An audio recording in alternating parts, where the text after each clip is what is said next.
여러분 안녕하십니까? 광주 MBC 뉴스데스크입니다. 대규모 적자와 심각한 경영 위기 속에 한전이 25조 원 규모의 예산 절감 계획을 밝혔습니다.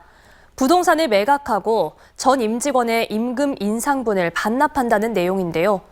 한전이 이렇게 부동산까지 정리하는 상황이라 한국에너지공과대학에 주는 1,500억 원 규모의 출연금 출연도 당초 계획대로 진행되기는 힘들 거란 우려스러운 예측이 나옵니다. 김초롱 기자가 취재했습니다. 190조 원대 천문학적인 규모의 부채를 안고 있는 한국전력이 25조 원 규모의 재무 개선 방안을 마련했습니다. 핵심 부동산을 팔고 전체 임직원들의 임금 인상분 반납을 추진하는 게 주요 골자입니다. 정승일 한국전력공사 사장은 자구책을 마련하는 회의 자리에서 사퇴 의사를 표명한 것으로 전해졌습니다. 한전이 이 같은 대규모 자구안을 마련한 것은 전기요금 인상을 정부와 국민에 요구하기에 앞서 내놓은 조치로 보입니다. 상황이 이렇다 보니 한국전력이 한국에너지공대의 운영자금으로 내놓는 출연금의 축소도 예상됩니다.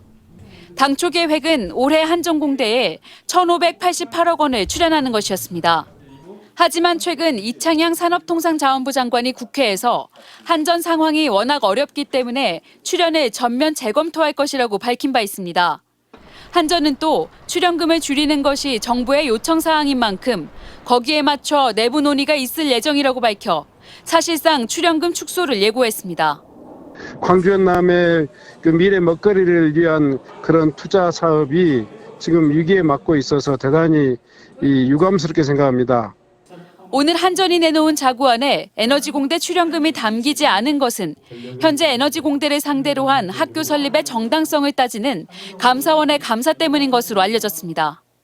따라서 감사원 감사가 끝나는 시기에 맞춰 에너지공대의 출연금 출연 축소 여부가 논란이 될 가능성이 높습니다. 이제 개교한 지 만 2년도 안 된 한국에너지공과대학의 앞날에 먹구름이 끼고 있습니다. MBC 뉴스 김초롱입니다. 민주당의 박용진, 국민의힘 유승민 의원은 각 당에서 쓴소리를 하는 소장파로 분류됩니다. 이들은 윤석열 정부 1년 동안 예산과 인사에 있어서 호남 홀대 현상이 나타나는 등 예전으로 되돌아갔다고 평가했습니다. 또 내년 총선에서는 먼저 쇄신하는 쪽이 이길 거라는 데 의견을 같이 했습니다. 김영찬 기자입니다. 균형 발전과 지방 분권으로 이른바 지방시대를 열겠다던 윤석열 대통령. 취임한 지 1년을 넘긴 지금 오히려 예전 지역차별의 모습을 보이고 있다는 평가가 나왔습니다. 민주당과 국민의힘에서 소장파로 분류되는 박용진 의원과 유승민 전 의원은 광주 MBC 시사원에 출연해 윤석열 정부의 호남 홀대를 비판했습니다. 영남이 호남보다 아까 6대 27? 네, 맞습니다. 그러면 거의 4배 넘잖아요. 그러니까 그거는 호남에 계신 분들이 굉장히 서운하신 부분이죠. 네. 문재인 대통령 때 38%였고요. 호남이 29%였습니다. 그런데 윤석열 대통령은 영남 40%, 호남은 9%예요. 한 자리 숫자예요. 1년 앞으로 다가온 총선 승리를 위해선 먼저 빠른 변화를 보이는 쪽이 승기를 잡는다는데 입을 모았습니다. 그러면서 국민의힘은 더 이상의 남탓 공방을 멈추고 윤석열 대통령 품에서 벗어나 스스로가 똑바로 일어서야 한다고 밝혔습니다. 윤석열부터 독립선언을 해야 됩니다. 우리는 집권 여당이다. 집권 여당도 국민들한테 무한 책임을 가지고 있다. 그러니까 우리가 대통령의 하수인으로 살지 않겠다. 민주당은 돈봉투 의혹과 김남국 의원의 코인 의혹 등에 대해선 원리 원칙대로 해야 한다고 말했습니다. 원리 원칙대로 그리고 당원 당규대로 고지고대로 국민 상식대로 이렇게 하면 된다고 봐요. 문제가 있으면 떨어내야죠. 출범 1년 된 윤석열 정부와 1년 남은 각 정당의 총선 전략을 놓고 토론하는 두 소신파들의 발언은 오는 일요일 아침 광주 MBC TV에서 다시 볼 수 있습니다. MBC 뉴스 김영창입니다. 오늘 여수에서는 대형 참사가 일어날 뻔했습니다. 한 초등학교 체육관에서 천장 일부가 무너진 건데요. 갑자기 천장 벽에서 석고 보드가 떨어지면서 체육관에서 수업 중이던 교사와 학생 10여 명이 다쳤습니다. 김단비 기자가 취재했습니다. 체육관 천장에 있던 석고보드 일부가 통째로 바닥에 떨어졌습니다. 바닥에는 줄넘기와 배드민턴 공이 어지럽게 흩어져 있습니다. 오늘 낮 12시 20분쯤 여수의 한 초등학교에서 체육관 천장 마감재가 쏟아졌습니다. 이 사고로 체육 수업 중이던 교사와 학생들이 다쳐 병원으로 옮겨졌습니다. 15m 높이에 있던 석고보드가 교사와 학생들을 덮치면서 50대 교사는 얼굴이 골절됐고 학생 13명은 찰과상을 입었습니다. 갑자기 애들이 우르르 나오더니 119 구급차랑 와가지고 그때 저도 알았거든요. 사고가 난 체육관은 지난 2017년 지어졌습니다. 학교 측은 체육관 준공 이후 별다른 공사가 없었고 천장이 무너질 전조 증상도 없었다고 설명했습니다. 마지막 안전점검은 지난 3월 진행됐습니다. 지은데도 얼마 되다는데 그래서 어떻게 알아? 안전점검 말하지. 교육청은 사고 트라우마 예방을 위해 교사와 학생을 대상으로 심리 상담을 진행할 계획입니다. 경찰은 이와 함께 목격자와 시공사 등을 상대로 정확한 사고 원인을 파악하는 한편 부실 시공과 안전점검에 문제가 없었는지도 살펴볼 방침입니다. MBC 뉴스 김담입니다. 전남 도립대는 부실 운영으로 그동안 강력한 혁신 요구를 받아왔는데요. 전남 도립대는 대학의 의사결정을 좌지우지한 기득권의 상징인 교수회를 폐지하기로 했습니다. 대학 혁신이 성공할지 지켜봐야 할 것 같습니다. 김진선 기자가 보도합니다. 연구 실적 없는 교수진과 취업률 등 핵심 지표 하락, 잇따른 학내 분쟁 등으로 부실 대학 오명을 쓰게 된 전남 도립대. 수년째 이어져 오던 각종 문제들이 개선되지 않는 데는 막강한 권한을 가진 교수회가 중심에 있었습니다. 교수 연구비 등의 편차를 키워 성과를 높이려는 등의 혁신 시도도 심의 의결권을 가진 교수회에 번번이 가로막혀왔습니다. 결과는 교육부 재정지원대학, 국제화 역량 인증대학 탈락 등으로 이어졌고 고강도 혁신이 요구됐습니다. 총장은 저부터 기득권을 내려놓고 대학 구성원과 함께 대학 혁신 추진에 매진하여 도민의 신뢰를 회복하고 예산 삭감과 총장 사퇴 등 진통을 겪은 전남도립대가 추진 중인 혁신안입니다. 취업률 등의 지표로 학과 운영비를 차등 지원하거나 지역산업 연계학과 구조조정, 교원 평가 강화 등의 변화가 담겼습니다. 하지만 여전히 부족하다는 지적에 도립대는 결국 교수회를 폐지하기로 했습니다. 사실상 총장보다 대학의 의사결정을 좌지우지했던 교수회를 폐지하고 심의 의결권 모두 학칙에서 삭제한 겁니다. 대학의 의사결정 심의 권한은 외부 인사들이 포함된 대학 평의원회가 행사하게 됐습니다. 교수님들이 대표적인 기득권을 내려놓은 것은 과거를 성찰하고 새 신안에는 진정성과 실천 의지를 보여주는 계기가 됐다고 보고요. 또 개혁의 물꼬가 터진 만큼 혁신을 중단 없이 진행하여서 전남 도립대는 현재 제10대 총장 후보자 공모 중입니다. 하지만 총장 추천위원회가 대부분 전라남도 간부 공무원과 유관기관 관계자 등으로 구성되면서 총장 선정의 공정성이 담보될 수 있을지에 대한 우려도 나오고 있습니다.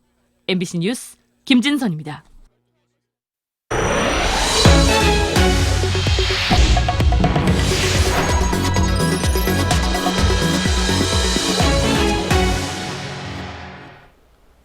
계절의 여왕이라는 5월도 어느덧 중순에 접어들었습니다.